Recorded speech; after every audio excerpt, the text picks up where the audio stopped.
162쪽 갑시다. 지대 이론. 이것도 무조건 그냥 한 문제짜리다 이렇게 보시면 돼요. 앞 시간에 우리 다룬 것도 효율지수에서 한 문제, 여가인사에서 한 개 정도 이렇게 예상해 보면 됩니다. 그리고 이 지대 이론도 거의 그냥 뭐 매년 출제된다고 보시면 돼요. 이거는 요즘은 그냥 안 나올 때가 없을 정도로 아주 중요한데요. 먼저 이제 용어부터 정리. 지대하고 지가는 다른 용어겠죠. 지대는 토지 사용에 대한 대가, 이걸 줄인 말입니다. 그러니까 내가 가지고 있는 토지를 타인에게 사용케 한다. 그럼 그 대가로 내가 타인으로부터 받는 수입이 있죠. 토지에 대한 임대료입니다. 건물을 빌려주고 받는 수입도 임대료인데 건물에서는 임대료라고 표현을 하고요. 토지에서는 임대료를 지대라고 한단 말이야. 토지에 대한 임대료 이런 뜻입니다. 그다음에 지가는 이제 토지의 가격이 말이죠. 그죠? 일정 시점에서의 토지의 매매 가격이야. 토지 거래 가격, 이걸 줄여서 이제 지가라고 하는 거죠. 근데 지대는 타인이 내 토지를 일정 기간 동안 사용을 해야만 이 지대라는 수입이 발생하게 되는 거죠. 일정 시점에서는 지대라는 존재할 수가 없는 거죠. 언제부터 언제까지 1년이면 1년, 뭐 한 달이면 한 달 이렇게 토지를 사용해야 발생하는 거니까 이것은 반드시 기간이 지나야 측정이 가능한 유일한 개념이죠. 근데 지가는 일정 시점에서의 토지의 가격을 의미하는 거니까 일정 시점이라면 저랑 개념이 됩니다. 자, 요것도 중요한 개념이야. 지대는 유랑 개념이고 지가는 저랑 개념이다. 요것도 이제 익혀두시고요. 이 지대에 관한 이론이 7개 정도가 있습니다. 오늘 4개를 비교해 드릴 건데 이 지대 이론은 그냥 고정적으로 한 문제가 나온다 그랬어.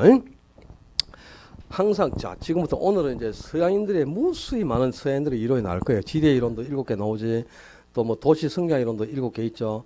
상업 입지론 뭐 8개, 9개 있지. 공업 입지론 또 뭐 서너 개 있지. 뭐 주거 입지론 있지. 뭐 별의별 이론들이 다 있어요. 근데 그 이론, 서양인들의 이론이 무수히 많은 이론들이 나오는데 제일 중요한 거는 이론 이름하고 학자 이름이 매치가 돼요. 일단. 그다음 이론 이름만 기억해서는 안 되고 누구의 무슨 이론 이렇게 바로 탁 나와야 돼. 알았죠? 아, 그래야 되고 이제 이론의 요지들을 비교해서 점검을 하셔야 되는데 이 이론이 워낙 많으니까 다 외울 수는 없겠죠. 외울 수가 없단 말이에요. 이론의 요지를. 그러니까 이제 그 이론의 요지는 대부분 이론 이름 속에 의미가 다 내포되어 있습니다. 왜 차액지대수라고 하고 절대지대수라고 하는가. 이걸 음미해 보면은 이론 이름 속에 의미가 다 내포되어 있어. 그러니까 암기를 하려고 하지 말고 가급적이면 아 그렇구나 이해를 하려고 좀 노력해 봐요. 엥? 죽도 못 먹고 왔나. 오늘 왜 그러시? 어제 공시법 보강도 다 안 왔더만은 그죠? 다 온 것도 아니고 참. 월요일을 이렇게 좀, 참, 진짜, 뭐, 어디, 오늘 비 오는 날도 아니고, 뭐, 오시다가 소똥을 밟았나, 왜? 저 기분 좋게 경쾌하게 시작했지, 월요일을. 그래야 일주일도 즐거울 거 아니에요, 그죠? 월요일에 좀 기분 나쁘고 중충하면 끝 마무리가 안 좋다, 어? 저, 월요일 활기차게 시작하면 끝도 좋아. 일주일에 즐겁게 간다니까. 좀 상쾌하게 출발을 해요, 어? 아침에 일어나가지고, 제일 먼저 어디 갑니까? 화장실 가자. 가서 뭐 해요? 거울부터 보라고. 변기 앉지 말고 그거부터 보고 이빨이 16개 나오게 하게 웃어. 진짜 왜? 제가 이랜드 다닐 때는요 하루에 30분씩 송구를 가지고 웃는 연습을 해요. 진짜요. 이랜드는 그 정도는 이제 친절 마인드를 그 주지시키기 위해 가지고요. 친절 정신, 감자성지 이런 걸 주지시키기 위해 가지고 90도 인사 연습도 하루에 3,000배 인사를 합니다. 재봉선에 이렇게 손을 딱 대고 90도 인사를 한다니까. 안녕하십니까? 이빨이 16개 모이니까 90도 인사를 3,000번 한다니까 아침에. 그리고 송구를 놓고 이렇게 30분 동안 이빨이 아래 위로 16개 모이고 웃는 연습을 30분씩 해요. 거리 하는데도 매장에 실습을 나가잖아요. 그럼 손님이 와가지고 뭐 어디 이렇게 옷 고르다가 가죠. 그냥 잘 봤어요. 그거 안 사고 그냥 확 헤집어 놓고 나가잖아요. 막 소금 뿌리고 싶지. 그대로 따라가서 감사합니다. 또 오세요. 그래야 돼요. 그러면 다시 와요 진짜. 손님은 뒷꼭지에 눈이 있다니까. 근데 이제 막 옷 헤집어 놓고 나가면 막 인상 쓰잖아요. 다시는 안 옵니다. 그러니까 그게 느낀다니까 그걸. 근데 손님 딱 올 때 그죠? 이게 15도 어서 오세요. 이게 안 돼요. 하루 종일 3,000번씩 90도 인사 연습을 하고 웃는 연습을 하는데도 15도 목내하는 게 힘들다니까. 그냥 깜짝 씹어서 어서 오세요 이런다니까. 인사 연습 그렇게 해도 그게 몸에 배기가 어렵거든. 근데 진짜 아침에 일어나가지고 그걸 보고요 웃는 연습 좀 해. 웃는 연습. 여분이 뭐 할 겁니까? 나중에 자격증 따가지고 사람을 설득시키는 공인중사를 해야 될 거 아니야, 그지?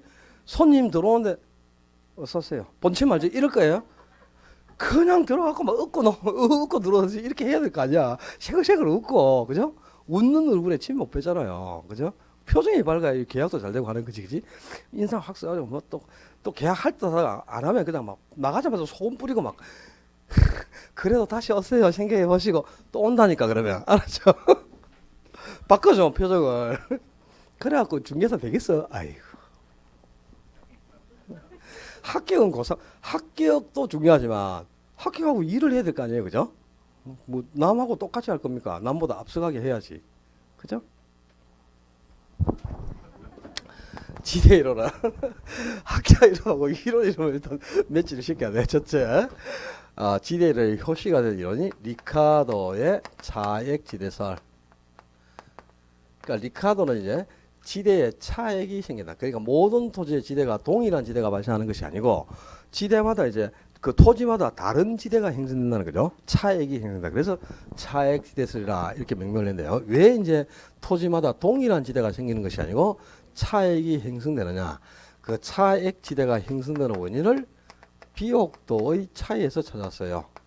그러니까 토지는 비옥도가 전부 다르다. 비옥도가 다르기 때문에 비옥도의 차이에 따라서 수확량이 점차 감소하는 수학 체감 법칙이 성립합니다. 그래서 비옥도가 높은 토지일수록 수확량도 많고 비옥도가 떨어질수록 수확량도 점차 감소하겠죠. 그래서 비옥도가 높은 토지는 수확량이 많으니까 높은 지대를 요구하겠죠. 근데 비옥도가 떨어질수록 수확량도 점차 감소하니까 지대도 점점 감소해가는 거지. 그래서 지대가 토지마다 똑같은 지대가 아니고 차액이 형성된단 말이야.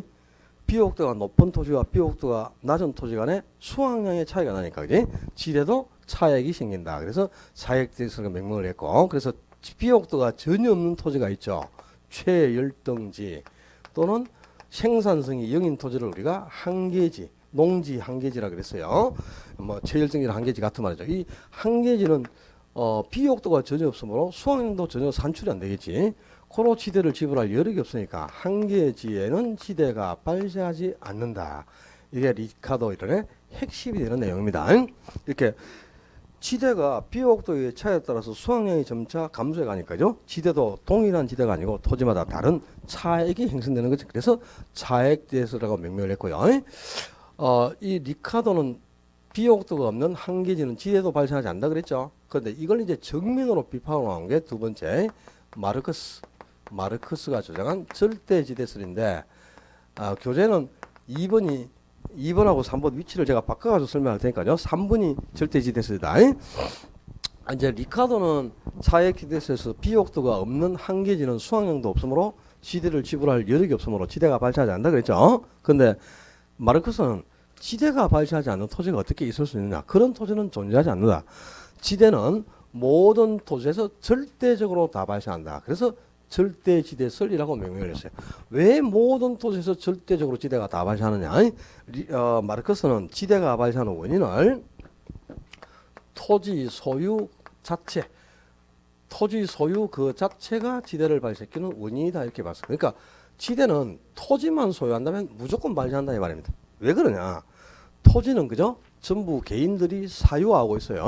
개인이 사유하고 있는데 이 개인들이 가지고 있는 개인이 사유한 나무 토지를 사용을 하려면 먼저 사용료인 지대부터 지불을 해야만 나무 토지를 빌려서 사용할 수 있다 이렇게 보는 거야. 그럼 토지 소유자 입장에서는 내가 토지만 가지고 있다면 내 토지가 아무리 비옥도가 없는 토지라고 하더라도 그 토지를 빌려서 사용하기 위해서는 나한테 뭐부터 지불해야 된다? 지대부터 지불해야 토지를 빌려서 사용할 수 있다 이렇게 보는 거죠. 그럼 토지 소유자 입장에서는 토지만 가지고 있다면 반드시 지대는 받을 수 있게 되는 거다. 그지? 아무리 비옥도가 없는 토지라고 하더라도요.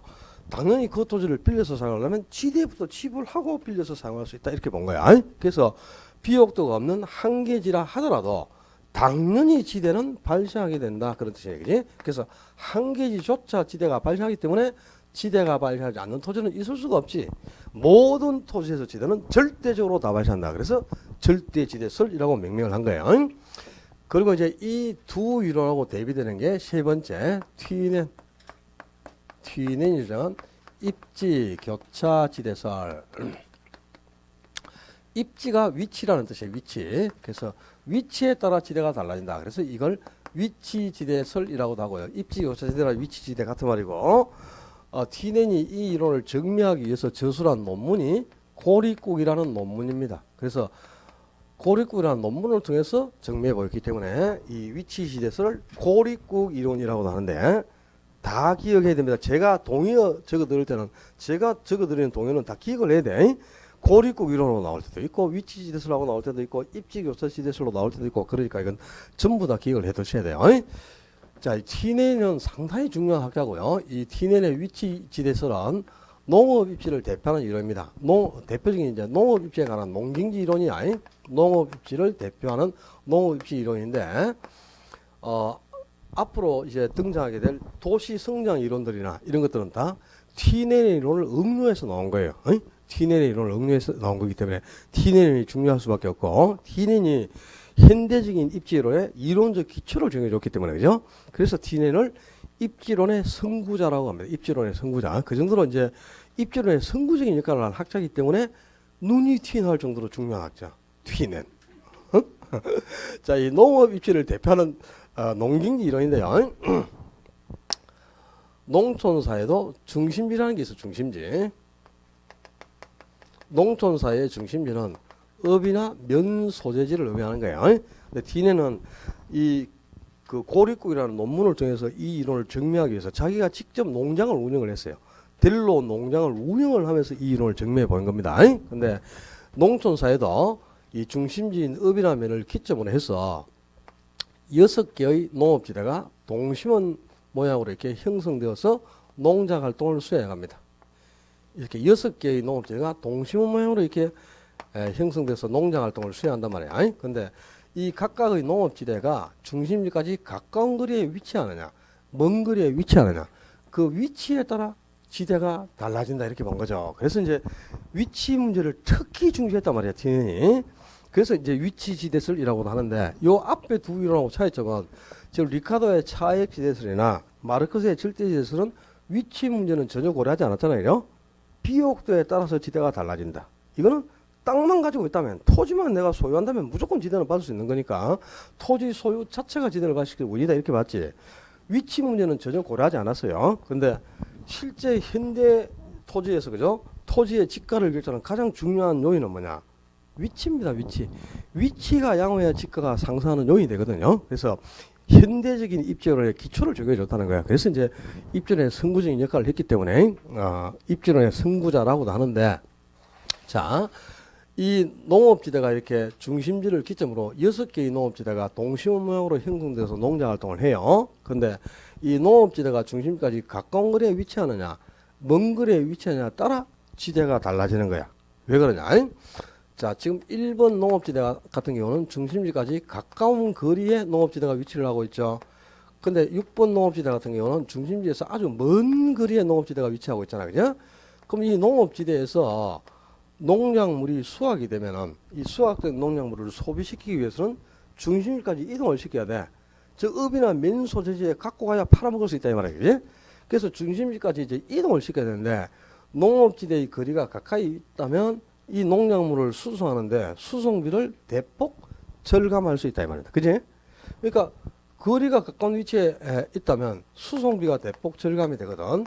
그래서 소작자가 수송비를 절약을 했기 때문에 높은 지대를 요구하게 되는 거야. 너는 이윤이 많이 남았으니까 높은 상용을 내, 이렇게 되겠죠? 그래서 지대가 상승하게 됩니다. 근데 이 5번, 6번 농업지대 같은 경우는 중심지까지 거리가 워낙 멀리 떨어져 있죠. 그럼 농작물을 수해가지고 소비시키기 위해서, 그죠? 중심지까지 이동을 시킨다. 그럼 거리가 멀리 떨어져 있기 때문에 수송비가 급격하게 증가할 수밖에 없겠지. 그죠? 그래서 수송비 지출하고 나면 소작객에 남는 여력이 없잖아요. 그죠? 그래서 지대가 감소할 수밖에 없는 거죠. 그래서 이 지대가 농업지대가 가까운 거리에 위치하느냐, 먼 거리에 위치하느냐에 따라서 중심지에서 농업지대가 가까이 있어서 수송비를 절약한다면 지대는 높게 산출이 되고, 거리가 멀어져서 수송비가 증가한다면 지대는 감소할 수밖에 없다. 이 지대를 결정하는 주 요인이 위치에 따른 수송비가 지대를 결정하는 요인이 됐죠. 지대를 결정하는 가장 중요한 요인은, 그죠? 지대 발생 원인을 어디에서 찾았다고? 위치에 따른 수송비. 위치에 따른 수송비가 지대를 결정하는 주요인이 된다. 그래서 소작자가 수송비를 전략만 많이 한다면 그 수송비를 전략한 값만큼 지대로 징수할 수 있다 이렇게 봤어요. 그래서 지대란 수송비 전략분이다. 수송비를 전략한 값이 곧 지대가 된다 이렇게 보고요. 자, 뒤는 지대를 산출할 때 지대는 전체 이제 농작물을 수여해 가지고 수확을 해서 판매를 하면 매출액이 생기겠죠. 그 전체 매상고 매출액 전체 매상고의 매출액에서 농작물을 생산을 하는데 수반되는 생산 비용이 있어. 비료도 줘야 되고요. 농약도 써야 되고 인부도 써야 되고 생산비 투입해야 되겠지. 그지? 그리고 또 농작물이 수확이 되면 소비시키기 위해서 중심지까지 이동을 해야 되니까 수송비도 지출을 해야 돼. 그래서 전체 매출액에서 생산비와 수송비까지를 다 빼고 나면 소작객에 남는 몫이 생기죠. 그만큼을 지대로 징수할 수 있다 이렇게 봤단 말이야. 그런데 여기 보시듯이 자, 연간 매출액이 1억 정도로 고정돼 있고요. 생산비도 한 5천만 원 정도로 고정됐다고 가정해 보자. 매출액도 1억이고 생산비도 5천만 원이라면 위치가 가까워 가지고 수송비가 전략이 되면 지대는 당연히 높게 산출이 되는 거거든요. 위치가 중심에서 멀어져 가지고 수송비가 증가해 버린다면 지대는 점차 감소하는 거잖아. 그지? 그래서 이 지대가 수송비를 얼마나 전략하느냐 그게 따라 결정된다 그 말입니다. 그래서 지대를 수송비 전략분이다 이렇게 규정을 하고 바로 위치에 따른 수송비가 지대를 결정하는 주요인이 된다. 이게 TNN의 위치지대설 위치 문제를 특히 중시했다. 그래서 위치지대설이라고도 하는 거예요. 자, 그리고 이제 비교해야 될 게 네 번째 두 장 넘겨보면은 입찰지대 곡선하는 게 나와요. 입찰지대 곡선 거기 지금 교재 전용 수익과 경제지대 하는 것도 있고요. 또 마샬의 준지대도 있죠.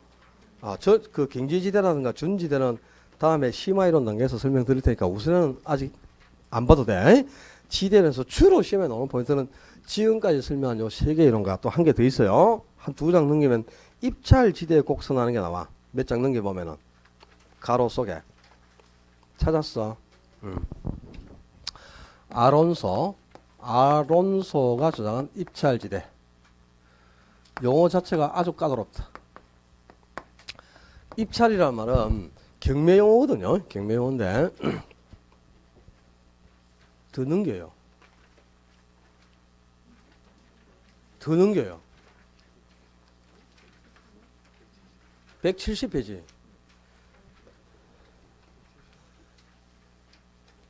거기 입찰지대 곡선 있네. 170페이지 동그라미 3번 입찰지대 곡선 찾았죠? 이 입찰지대라는 용어 자체가 어려운데, 그죠? 입찰지대는 경매를 통해서 입찰을 받을 수 있는 지대, 이런 뜻이라. 자, 무슨 뜻인가 하니까, 어떤 사람이 토지를 이 정도 보유하고 있다고 가정해봐요. 근데 토지의 양은 한정돼 있고, 생산 자체가 불가능하지 않습니까? 근데 이 한정된 토지를 이용하고자 하는 이용자는 무수히 많다, 이 말입니다. 그래서, 이 토지의 양이 한정된데 이 한정된 토지를 이용하고자 하는 사람은 많고 토지의 양은 딱 정해져 있기 때문에 그죠? 모든 이용자가 이 토지를 다 이용할 수가 없겠지. 그래서 이제 토지 이용자를 대상으로 토지 소유자가 자기 토지를 이용하고자 하는 이용자들을 대상으로 이 토지를 경매에 붙인다고 가정을 하는 거예요. 경매에 붙인다고 가정한다. 그럼 경매를 통해서 이 토지를 입찰을 받아서 사용하려면 지대를 제시할 것 아닙니까? 그죠? 나는 얼마 주고 사용할게. 이렇게 해서 지대를 제시하게 될 텐데 가장 높은 지대를 제시하는 이용자가 경매를 통해서 입찰을 받을 수 있겠죠? 그죠? 그럴 거야. 그걸 입찰지대라고 한다고. 그러니까 봐. 만약에 이 토지에서 그죠? 연간 한 1,000만 원 정도의 수익이 예상이 된다고 가정해보자. 1년간 1,000만 원 정도의 수익이 예상된다고 가정하면 대부분의 토지 이용자는 그죠? 1,000만 원 한도 내에서 지대를 제시할 거예요. 그죠? 1년간 내가 토지를 사용하고 700만 원 드릴게요. 800 줄게요. 950 줄게. 이렇게 뭐 지대를 제시하겠죠. 근데 가장 높은 지대를 제시한다면 얼마까지 지대를 제시할 수 있을까? 1,000만 원까지는 지대를 제시할 수 있죠. 수익이 1,000만 원이 예상되는데 1,000만 원을 초과하는 지대를 제시하는 사람은 없겠죠. 들어 있을 수도 있죠. 어떤 사람? 이런 사람. 사이코. 그지? 사이코는 내 1,000만 원 수익 했을 때 1,100만 원 주고 사용할게 이런 사람도 있어요. 그죠? 그거는 땅을 빌리면 안 되죠. 병원에 벌써 가봐야 될 사람 아니야. 그지? 그러니까 수익이 1,000만 원이 예상되면 대부분의 이용자는 1,000만 원 한도 내에서 지대를 제시할 거예요. 근데 가장 높은 지대를 제시한다면 1,000만 원까지 지대를 제시할 수 있고요. 그 1,000만 원의 지대를 제시한 사람이 이 토지를 입찰을 받게 되는 거야. 그러면 요 토지를 경매를 통해서 입찰을 받으려면 1,000만 원의 지대를 제시해야 된다는 거죠. 요 1,000만 원이 입찰 지대라. 경매를 통해서 입찰을 받을 수 있는 지대. 이걸 입찰 지대라는데 정의를 한다. 입찰 지대란 단위 면적의 토지에 대해 요 단위 면적의 토지에 대해 토지 이용자가 토지 소유자에게 최대한 지불할 의도가 있는 금액. 이렇게 정의할 수 있겠네. 그지? 토지 이용자가 최대한 지불할 의도가 있는 금액. 최대로 지불할 최대 지불 임대료 이렇게 표현할 수 있는 거야. 아니? 최대한 지불할 의사를 갖고 있는 임대료를 입찰 지대라고요. 1,000만 원의 수익이 예상되는데 1,000만 원을 전부 지대로 제시하면 소작객에 남는 이윤이 있다 없다? 없죠. 고로 초과이윤이 0. 초과이윤이 0이 되는 수준의 지대. 이런 지대를 입찰 지대라고 한다 이 말입니다. 입찰 지대. 토지 이용자가 토지 소유자에게 최대한 최소가 아니고 최대다. 이걸 최소 이렇게 고쳐서 나온다고. 그러니까 근데 상식적으로 한번 생각해봐. 경매를 통해서 입찰을 받는데 최소 금액을 제시해갖고 입찰을 받겠어요. 최대 금액을 제시해 입찰을 받는 거지 이제. 근데 이걸 최소 이렇게 고쳐놨는데도 그것도 맞다고 동그라미 치고 말이야. 이게 개념이 없다는 뜻이지 그러니까 이제. 토지 이용자가 토지 소유자에게 최대한 지불할 의사가 있는 토지 임대료를 입찰 지대라고요. 바로 초과이윤이 0이 되는 수준의 지대를 뭐라 한다? 입찰 지대라고 한다. 이 개념 아셔야 돼. 그 다음에 토지의 양은 한정돼 있어요. 토지의 양은 한정돼 있는데 그 한정된 토지를 이용하고자 하는 산업들은 무수히 많아. 그래서 이 한정된 토지를 모든 산업이나 이용자가 이용을 할 수 없으므로 토지를 경매에 붙인다고 가정을 하는 거죠. 근데 도심에 있는 토지일수록 지가가 높죠. 지가가 높을수록 지대도 당연히 상승합니다. 그지? 높은 토지를 빌려서 사용하려면 높은 상용을 내야 될 거 아니야. 그지? 근데 외곽으로 갈수록 지가는 하락하죠. 외곽이 도심보다 더 높아 지가가. 그럼 지가가 하락하면 지대도 당연히 감소하겠죠. 그래서 이 도심의 가장 높은 지대가 가장 높은 지역부터 경매에 붙인다고 가정한단 말이야. 그럼 도심의 가장 지대가 높은 지역을 경매를 통해서 입찰을 받으려면 수익이 가장 많이 산출돼서 가장 높은 지대를 제시할 수 있는 업종이라야만 이 토지를 입찰을 받을 수 있겠죠. 그래서 이 지대가 가장 높은 도심 지역을 상업이 할당받아 이용하게 됩니다. 가장 지대 지불 능력이 높기 때문에 그 다음 지역을 다시 경매에 붙인다고 가정한다. 그러면 이 지역은 이제 상업 다음으로 높은 수익이 발생해서 상업 다음으로 높은 지대를 지불할 수 있는 업종이 위치를 하겠죠. 그래서 주거산업이 입지를 하게 됩니다. 그리고 또 그 다음 지역을 다시 경매에 붙인다고 가정한다. 그럼 이 지역은 상업 주거 다음으로 높은 수익이 발생해서 이 위치에서는 이제 가장 높은 지대를 지불할 수 있는 업종이 상업 주거 다음으로 공업이라는 업종이 위치를 해요. 그리고 맨 외곽 쪽에 그죠? 지대가 가장 낮은 지역에 수익이 가장 적게 산출되기 때문에 지대 지불 능력이 가장 낮은 농업이나 목축업 이런 업종이 위치를 하면서 지대 지불 능력에 따라서 도심에서 거리가 멀어짐에 따라 상업, 주거, 공업, 농업 순으로 토지 이용이 결정된다 그 말입니다. 그런데 도심에 가장 가까운 상업이 가장 높은 지대를 지불하죠. 그래서 상업의 지대 곡선은 아주 가파르게 이렇게 위치합니다. 이게 상업의 지대 곡선입니다. 근데 주거산업은 상업보다 조금 낮은 지대를 지불하죠. 그럼 상업보다 좀 지대가 낮으니까요. 주거산업의 지대 곡선은 이렇게 조금 완만해져요. 그 다음에 공업은 더 낮은 지대를 지불하죠. 상업 주거보다 더 낮은 지대를 지불하니까 공업의 지대 곡선은 더 완만해지겠죠. 그죠? 농업의 지대 곡선은 가장 낮은 지대를 지불하니까 농업의 지대 곡선은 가장 완만하게 이렇게 위치하겠죠. 그럼 자, 요 네 개의 곡선은 뭐지? 각 산업별 지대 곡선이다. 그지? 여기 상업의 지대 곡선, 주거산업의 지대 곡선, 공업의 지대 곡선, 농업의 지대 곡선이죠. 이 네 가지 산업별 지대 곡선이 요거 아니야. 이 산업별 지대 곡선을 한 개로 연결해 본다. 하나로 연결해 보자. 요게 상업의 지대 곡선, 요게 주거산업의 지대 곡선, 이게 공업의 지대 곡선, 이게 농업의 지대 곡선이 되죠. 각 산업별 지대 곡선을 연결하니까 상층부에 노란 모양의 포물선이 하나 완성이 되죠. 그제? 이 상층부의 노란 모양의 이 포물선을 입찰 지대 곡선이라 한다. 정의. 입찰 지대 곡선이란 도심에서 거리가 멀어짐에 따라 요 위치에서는 상업이 가장 높은 지대를, 이 위치에서는 주거산업이 가장 높은 지대, 요 위치에서는 공업이 가장 높은 지대를 지불할 수 있죠. 도심에서 거리가 멀어짐에 따라 가장 높은 지대를 지불할 수 있는 각 산업별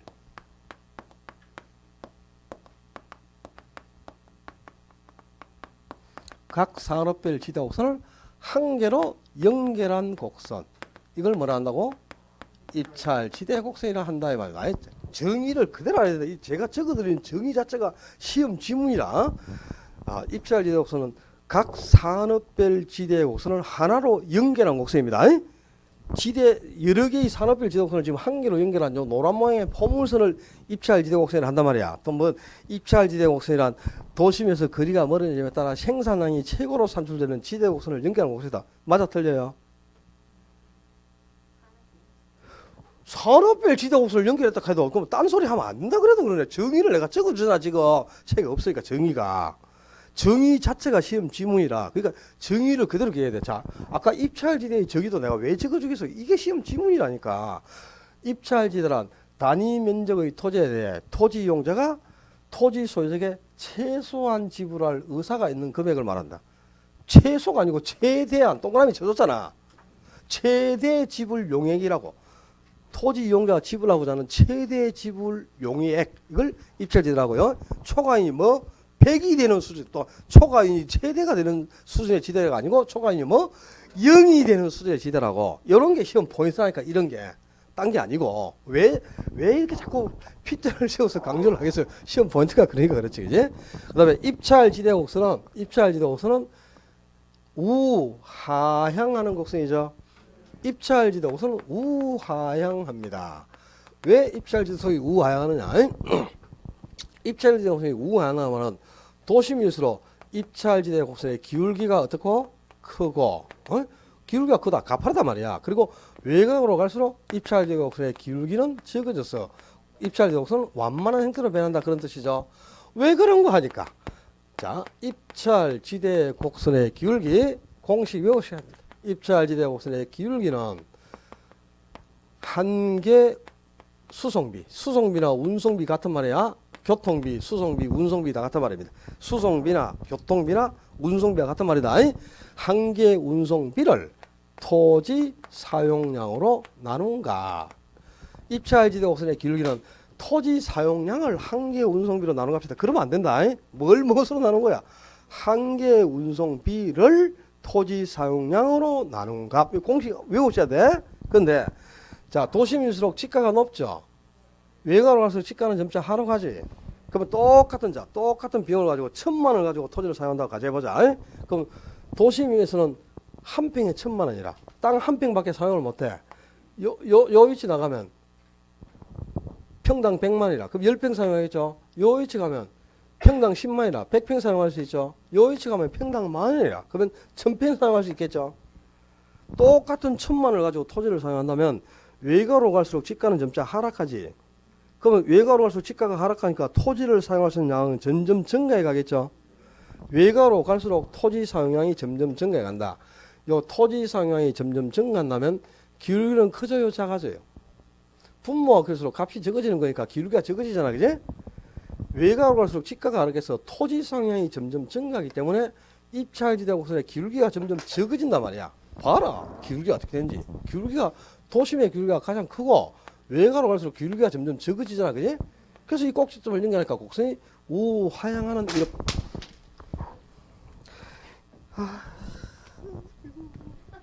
불쌍한 내 새끼 10원 날아갔네. 10원인데 이거 분필 한 개야. 잘 봐라. 써야지. 아까워 죽겠네. 방정맞게 분필을 떨어뜨리나. 아까워 죽겠네. 여러분은 그런 거 전혀 안 아깝지? 분필 한 개 얼마나 아까운데 이게 10원인데. 입찰지대 이 공식을 기억하셔야 돼요.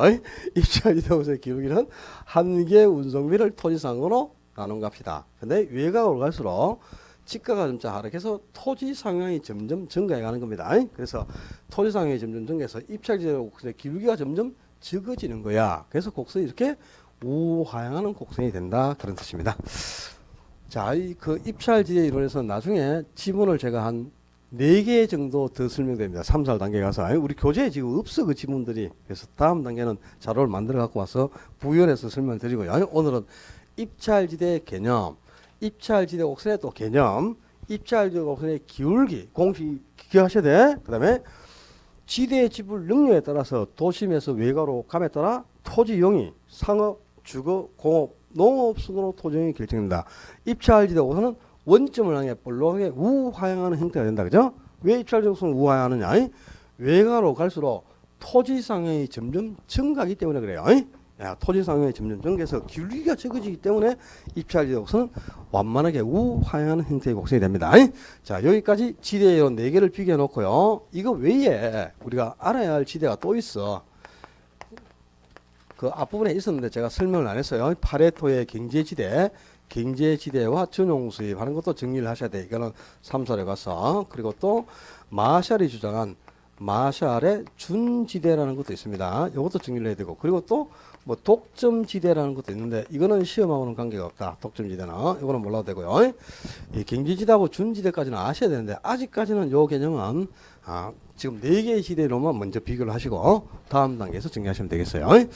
자, 지대 이론은 거의 그냥 고정적으로 한 문제가 출제가 됩니다. 매년. 그러니까 각 이론의 요지들을 비교해 놓고 다음 장으로 가서 도시 구조론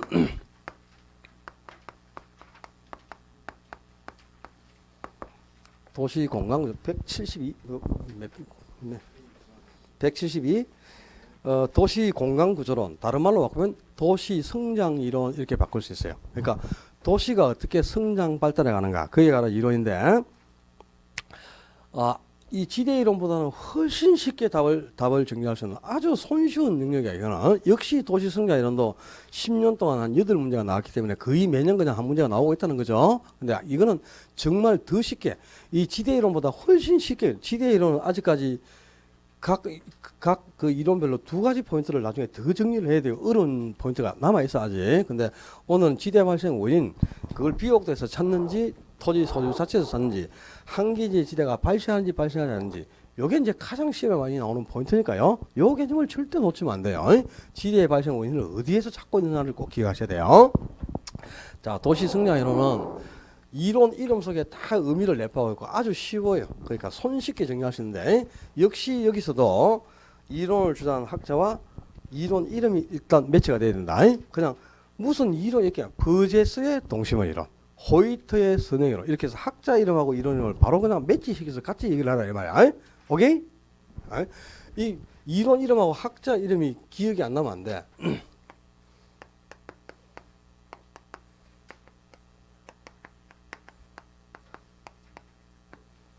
이렇게 딱 기억하는 거지. 리카도의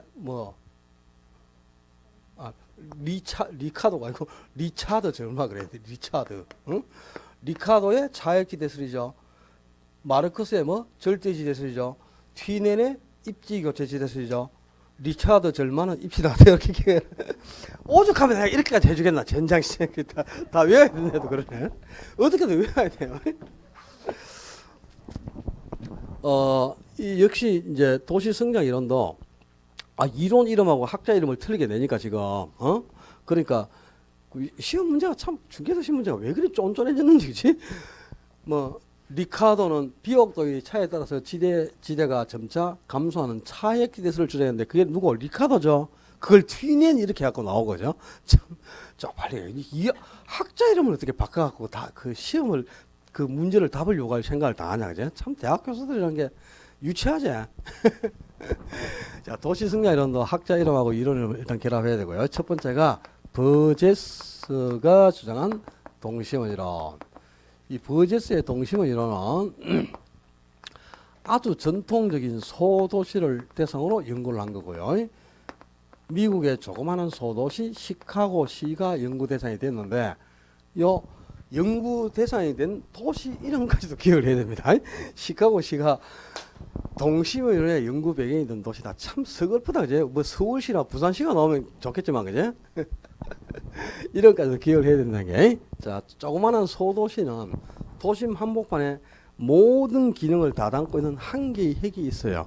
그 하나의 핵을 기점으로 도시가 5개의 동심원상으로 확대되며 성장한다는 겁니다. 그러니까 모든 기능을 다 담고 있는 한 개의 핵이 있으면 요 한 개의 핵을 기점으로, 그죠? 이렇게 5개의 동심원 모양을 형성하면서 도시가 성장 발달해 간다 이 말입니다. 도시가 이렇게 성장하는 모양이 5개의 동심원상으로 확대되면서 성장한다는 거지. 그래서 모양이 동심원상으로 이렇게 확대되면서 성장하니까 말 그대로 이 모양에 착해서 동심원 이렇게 명명을 했죠. 근데 좀 전에, 그죠? 티넨의 입지 교차, 이 위치 지대에서는 농업지대가 중심 기점으로 6개의 동심원 형태로 배열돼서 농장활동을 수행한다 그랬잖아요. 근데 이 티넨의 위치 지대에서는 농업지를 대표하는 이론이죠. 이 티넨의 농업지에 관한 위치 지대를 도시에 접목시켜서 성장 발달시킨 게 버제스의 동심원이로. 저 동심원상으로 농업지대가 성장 발달을 하는데 도시도 동심원상으로 성장 발달을 한다고 봤잖아요, 그죠? 그 티넨의 이론을 그대로 도시에 접목시킨 거야. 그러니까 티넨이 이 도시 성장 이론의 이론적 기초를 지어줬지 않습니까? 그래서 티넨을 입지론의 선구자라고 했죠, 아까. 그럼 이게 이제 시험에 나올 때는 또 이렇게 나와. 그 여러분들이 가장 괴로운 게 이겁니다. 티넨의 위치지대설은 버제스의 동심원 이론을 농업 입지에 접목시켜 성장 발달시킨 것이다. 맞아, 틀려? 아버지하고 아들이 바뀌었다, 지금. 아버지가 누구? 저거. 이게 아들이야. 이게 새끼. 저걸 응용해서 이게 나온 거란 말이야. 이걸 응용해서 저게 나온 게 아니고. 그러면 버제스의 동심원 이론은 티넨의 농업지에 관한 위치지대를 도시에 접목시켜 성장 발달시키다. 그래야 될 거 아니야, 그지? 근데 저게 이걸 응용해서 성장 발달시키다. 그러면 안 되지. 이론적 배경이 틀린 거니까. 알았나요? 그래서 그 티넨의 위치지대설이 입지론의 선구진 역할을 했다 이 말입니다. 그래서 티넨을 입지론의 선구자로 했죠. 자, 이거는 이제 조그마한 소도시를 보면, 그죠? 도심 한복판에 모든 기능을 다 담고 있는 한 개의 핵이 있어요. 요 1지구 이게 소도시의 심장부에 해당하는 한 개의 핵입니다. 모든 기능이 다 포함된 하나의 핵인데 이걸 중심, 업무, 지역, 영어로 센트럴 비즈니스 디스트릭 CBD라고 합니다. 이 중심 업무 지역은 소도시의 모든 기능을 다 내포하고 있는, 쉽게 표현해서 소도시의 심장부에 해당하는 상업지역을 뜻한다 이렇게 보시면 돼. 조그마한 우리 경산시 같은 데 가면, 그죠? 경산시 있는 데 가면 도심 한복판에, 그죠? 정보, 문화, 상업, 뭐 유통, 통신할 것 없이 모든 기능이 그게 다 응집이 되어 있거든. 모든 기능을 다 담고 있는 소도시의 심장부에 해당하는 상업지역입니다. 여기를 중심 업무지역이라고요. 이 중심 업무지역인 CBD를 기점으로 도시가 5개의 동심원상으로 확대되며 성장하는데요. 요 2지구를 전이지역 또는 점이지대 또는 천이지역 뭐 여러 가지로 표현해요. 전이지대, 점이지역, 천이지역 이렇게도 표현하는데 요 2지구 전이지역은 설렁가입니다. 설렁가. 그러니까 이 소도시의 가장 모사는 빈민촌이 바로 도심 한복판 2지구에 입지한다는 거예요. 그러니까 실제 이제 미국의 시카고 가보면 빈민들 있잖아요. 도심 한복판에 빈민촌이 그냥 막 빈민들 속을 같아요. 나는 가보진 않았는데 영화에 그렇게 나오더라고.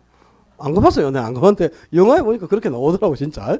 정말 그 시카고시는 도심 한복판에 빈민들이 집단적으로 거주를 합니다. 그리고 3지구를 저소득층 주거지역 또는 근로자 주거지대, 근로자 주거지대나 뭐 저소득층 주거지역 같은 말이다. 근데 요 이제 3지구를 왜 저소득층 주거지역 또는 근로자 주거지대라고 하느냐? 여기는 공업 노동자들이 집단적으로 거주를 하고 있단 말이야. 그래서 이제 근로자 주거지대라고도 하고요. 그리고 4지구가 고소득층 주거지역. 여기는 이제 고급주택들로만 밀집된 지역이죠. 그리고 이제 4도시까지가 요 소도시의 경기고요. 요 5지구는 이제 통근 지역을 하는데 이 통근 지역인 5지구는 이 소도시에서 가장 잘 사는 부유층들이 호화주택을 지어놓고 도심까지 출퇴근을 하고 있는 그런 지역이 되겠습니다. 그럼 여기서 봐. 1지구부터 5지구까지 지구가 입지하는 순서를 모르면 이 동심의 이론의 요지를 정리를 못하는 거야. 보시면 가장 못 사는 빈민들하고 저소득층이 2, 3지구에 있으니까 도심에 가까울수록 저소득층이 주거입지를 마련하고요. 4지구, 5지구에 고속도로하고 통근지구로서 부유층들이 입주하잖아요. 그죠? 그럼 외곽 쪽에 고소득층이 주거입지를 마련한다. 그런 뜻이 되지. 저소득층이 도심에 입주하는 거, 도심에. 저소득층이 고소득층이 아니고, 왜 저소득층이 도심부에 주거입지를 마련하냐. 소득이 낮은 저소득층이 도심에 주거입지를 마련하는 이유는요, 도심일수록 고용기회가 많다. 고용기회가 많기 때문에 일자리를 쉽게 얻을 수 있다는 거야. 그래서 생계 유지에 도움을 받기 때문에 소득수준이 낮은 저소득층이 도심에서 주거입지를 마련하고요. 고소득층이 왜 외곽에 주거입지를 마련하냐. 소득수준이 높을수록 쾌적성을 추구해 갑니다. 근데 주거 공간은 외곽으로 가야 쾌적하다 이 말이야. 그지? 도심은 환경이 너무 악화되어 있어가지고 쾌적성을 이미 상실했죠. 그래서 소득수준이 높은 고속이 쾌적성을 추구하기 때문에 외곽에 주거입지를 마련한다는 거고요. 이게 그럼 도심부에 저속기 입주하고 외곽 쪽에 고속기 입주한다는 걸 이게 이제 가장 중요한 포인트고 시험에 가장 많이 나오는 게 이거거든. 요걸 정 만들어낸단 말이야. 이걸 정 만들어내는데 요걸 이해를 하면 지구가 입주하는 순서를 모르면 안 되지 않습니까? 그러니까 이것도 머리 끝자를 따서 외우셔야 돼. 중심 업무 지역, 전위 지역, 저소득 지역, 고소득 지역, 통근 지역. 중전 저는 고통스러워요. 이렇게 해서 딱 외워놔라. 머리카락 따서 딱 외우고 옛날에 배용준이가 그 나온 스캔들이라는 영화가 있었어요. 그래서 거기 배용준이가 중전 마마를 사모해가지고 중전 저는 고통스러워요. 그렇게 했다니까. 영화에 나온 대사라고. 내가 지낸 게 아니고. 자, 여기서 보듯이 이 지구가 그제 설렁가 아닙니까? 전위지역이 이제 그러니까 설렁가가 지금 도심 한복판 이 지구에 있죠. 고로 도심으로 갈수록 빈곤이라든가 범죄라든가 질병, 도시 문제 이런 것들이 점점 증가하는 경향이 강하다 이 말입니다. 도심 한복판에 설렁가가 유지하고 있으니까 빈곤이나 범죄라든가 질병과 같은 이런 도시 문제나 인구 문제, 사회 문제는 도심부가 계속 증가해가고 외곽으로 갈수록 이런 현상이 점차 감소해간다. 그걸 설명했던 이론이 바로 동심원 이론이에요. 그리고 두 번째, 이 동심원 이론을 약간 수식해서 나온 거. 두 번째, 호이트가 주장한 선형 이론인데요. 이 선형이라고 할 때 선자는 부채 선자입니다. 부채 선자. 그럼 선형이라는 말은 부채꼴 모양이다. 그런 뜻이다.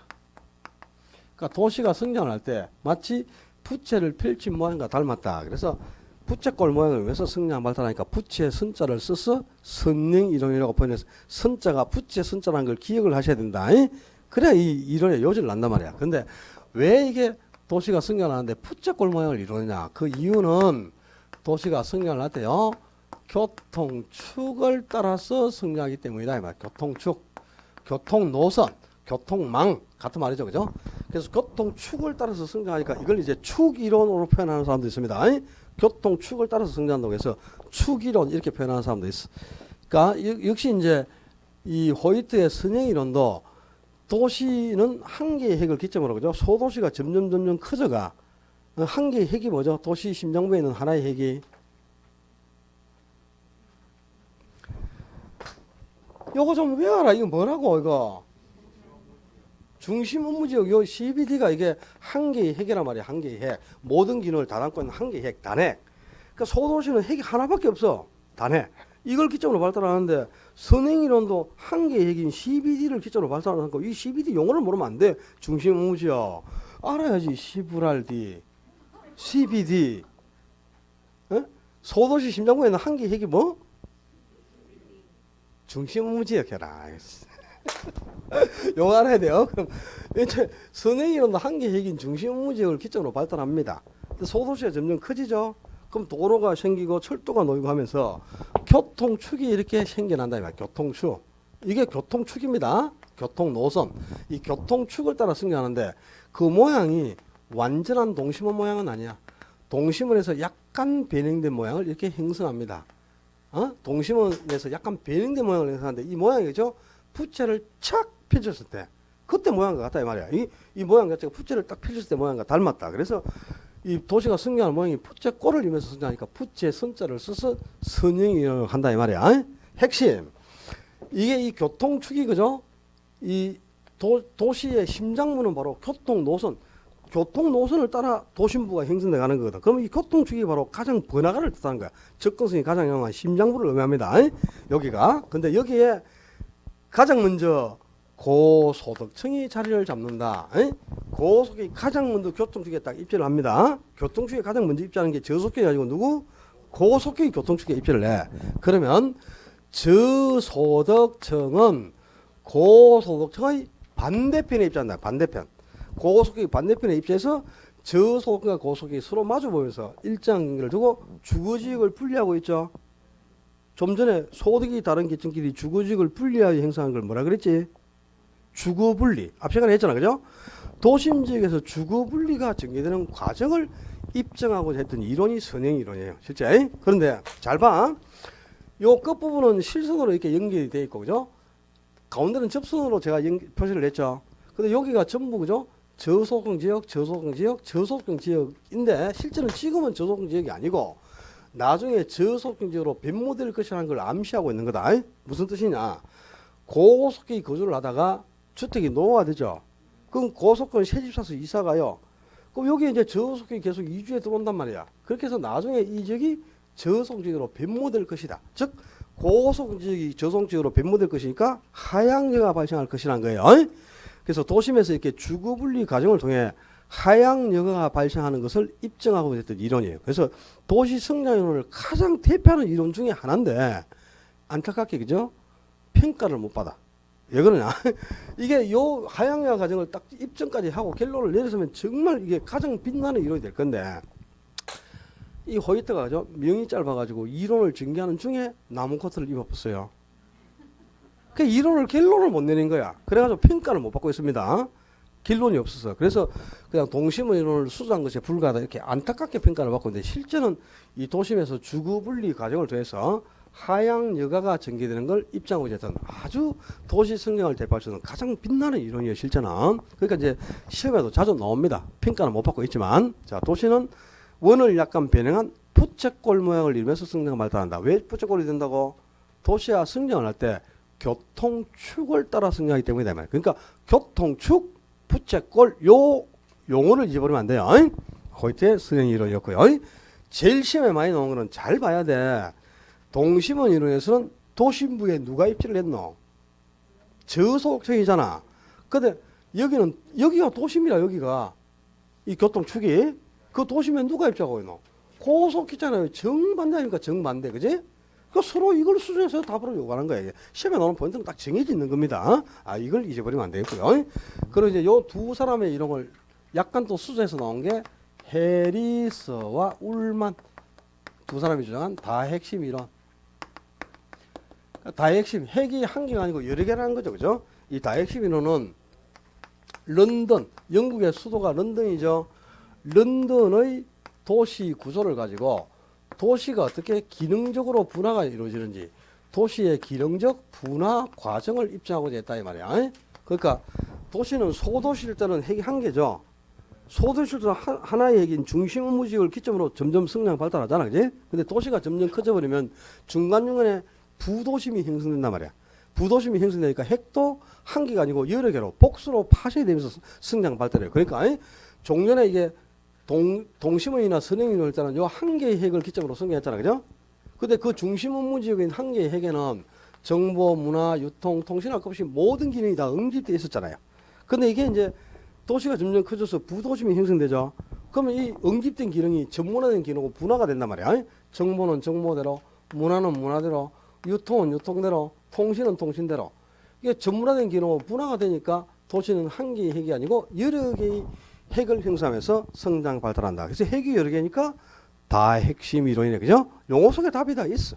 근데 요 이제 다핵이 형성되는 이유가 있겠죠. 그게 중요하다. 자, 첫째, 요 다핵의 승리 요건 그게 첫째. 동종 활동끼리는 집적 이익을 추구한다. 이 말. 집적 이익. 그러니까 서로 모여서 이익을 추구해. 근데 서로 다른 활동, 그죠? 이종 활동 간에는 이해가 상반됐으니까 분산 입지한단 말이야. 흩어져. 그래서 핵이 여러 개로 파생이 되는 거야. 그리고 또 지대 지불 능력이 다르죠. 지대 지불 능력. 지대 지불 능력의 차이가 나기 때문에 높은 지대를 지불할 수 있는 업종은 도심에서, 낮은 지대를 지불할 수 있는 업종은 외거에서 핵을 형성해 가는 겁니다. 그러니까 핵이 여러 개로 파생이 될 수밖에 없다. 그래서 다핵심 이론인데요. 여기도 시험 포인트는 이렇게 나와. 동종 활동 간에는 서로 모여서 집적 이익을 추구하지만 서로 이종 활동, 다른 활동 간에는 흩어져서 분산해서 입지하니까 핵이 여러 개가 되는데, 그지? 이걸 반대로 꼭 낸다고. 동종 활동 간에는 분산 입지하고 서로 다른 활동 간에는 집적 이익을 추구함으로 다핵이 성립한다. 이렇게 나오는 거다. 알았나? 이게 반대가 되면 안 된다 이 말이야. 이유가 알았죠? 이게 시험 포인트라 그랬다. 왜 네 번째 시몬스가 주장한 다차원 이론. 도시가 이제 조그마한 소도시에서 좀 커지면 핵이 여러 개로 다핵심으로 갔다가요 더 커지죠. 여러 개의 핵이 아니고 여러 차원으로 분화되면서 성장해. 그러니까 차원이 여러 개니까 다차원인데 이건 별다른 게 아니야. 앞에 동심원 이론, 선행 이론, 다핵심 이론 요 세 개의 이론을 합쳐버린 거야. 동심원 이론과 선행 이론과 다핵심 이론 세 가지 이론을 통합해버린 겁니다. 그래서 동심원 이론 측면에서 보면 도시화라는 차원, 선행 이론 관점에서는 사회 계층이라는 차원, 그리고 다핵심 이론 측면에서 보면 인종별 분포라는 차원. 그렇게 해서 도시가 성장할 때 이렇게 도시와 사회 계층, 인종별 분포라는 세 가지 차원으로 성장 발달해 가더라. 차원이 세 가지니까 다 차원 이론 이렇게 명명을 한 거예요. 뭐 용어 속에 답이 있어. 다섯 번째, 디킨슨이 주장한 삼지대 구조론. 이 삼지대 구조론은요, 중세 유럽의 여러 도시들이 성장하는 패턴을 갖고 전개를 했는데, 유럽 도시들이 성장하는 모양을 보니까 세 개의 지대를 형성하면서 성장하단 말이야. 맨 안쪽에 중앙지대, 그리고 그 옆에 중간지대, 그리고 이제 맨 외곽 쪽에 외부지대, 외곽지대, 이렇게 해가지고 도시가 성장할 때 중앙지대, 중간지대, 외곽지대 이렇게 세 개의 지대를 형성하면서 성장하니까 지대가 세 개 아니야. 삼지대 구조는 이렇게 명명한 거, 뭐 시험하고 관계도 없어 이런 거. 자, 이거 이제 이게 한 개 알아야 돼. 여섯 번째, 베리가 주장한 유상도시 이론. 이 유상이라는 용어가 재미있는 말입니다. 유상이라는 말이 리본이라는 뜻이다. 리본. 우리나라 말로 머리띠. 그러니까 도시가 성장할 때 마치 리본 모양으로 머리띠 패턴을 이루면서 성장한다. 그래서 이 모양에 착안해서 유상도시로 이렇게 명명을 했는데요. 종전에 소도시, 도시가 조그마한 소도시일 때는 교통수단이 없어. 그러니까 이제 외곽으로 이전하기가 어려우니까, 그죠? 도시 중심부에 모든 업무시설이라든가 주택들이 도시 중심부에 다 이렇게 모였었단 말이야.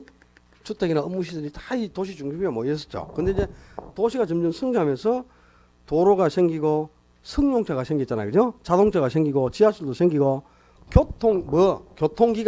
교통기관의 현저한 발달. 적어라 빨리. 교통기관의 발달로 인해서 이 도시 중심부에 모였던 시설이 간선도로입니다. 이렇게 간선도로를 따라서 분산해서 입지하는 경향이 나타나 이렇게.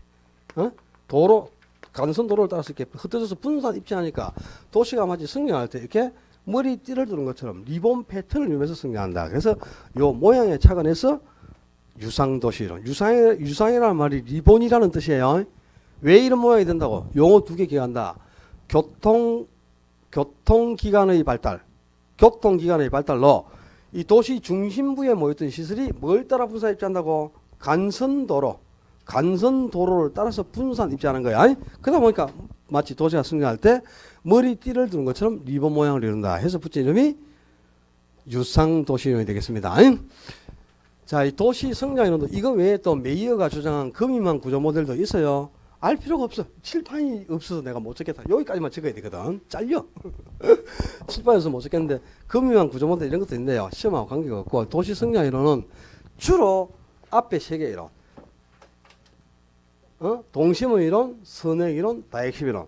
요 세 개 이론만 가지고 99% 답을 요구합니다. 다른 이론 가지고 아직 나온 적이 없을 정도로 있잖아요. 요 세 개 이론에서 전부 답을 요구하는데 제일 많은 답을 요구하는 게 이 동심의 이론에서는 지금 도심부에 누가 설름가가 이지구 도심 한복판에 있잖아, 그죠? 요 특징을 모르면 절대 이 답을 찾을 수가 없는 거단 말이야. 그 다음에 선행이론은 왜 도시가 이게 부채꼴을 이루느냐? 이걸 따라 성장하기 때문에 이게 뭐야? 교통축, 교통노선이죠. 이 교통노선을 따라서 성장하는데 이 교통축인 중심부에 가장 먼저 고속경이 자리를 잡는다. 고속경이 도심의 중심축에 가장 먼저 자리를 잡으면 저소득층은 고소득층의 반대편에 입지해서 주거 입지가 결정된다. 그까지를 딱 기억해놔야 돼요. 그리고 다핵시민에서는 다핵이 성립하는 이유가 같은 활동끼리는 서로 모여 동종 활동 간에는 집적 이익을 추구하지만 서로 다른 이종 활동 간에는 이해가 상반됐으니까 흩어질 수밖에 없죠. 분산 입지한다는 거야. 그래서 핵이 여러 개로 파셔야 되는데요. 요 이유를 서로 바꾸면 한 개 틀린다 이렇게 보시면 돼요.